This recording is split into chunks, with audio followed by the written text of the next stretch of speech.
Via libera dal Viminale allo sbarco di 16 minorenni dalla Gregoretti, la nave della Guardia Costiera ormeggiata al molo NATO di Augusta. A bordo ci sono attualmente 131 migranti. Il governo federale tedesco ed il Ministero degli Interni hanno reso noto la disponibilità a prendere ed ospitare i migranti.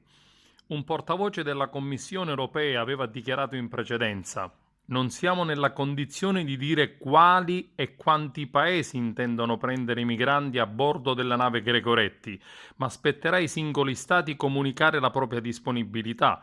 Il nostro ruolo è quello di coordinare gli stati membri.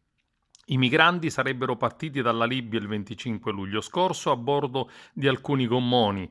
Salvati dalle autorità maltesi e poi trasportati sulla Gregoretti, sono stati rifocillati. Mentre si andava delineando un altro caso di Ciotti, il ministro dell'Interno Salvini era stato perentorio: nessuno sarà fatto sbarcare se prima l'Unione Europea non dirà dove verranno distribuiti i migranti. Speriamo che con l'impegno della Germania la situazione potrebbe sbloccarsi.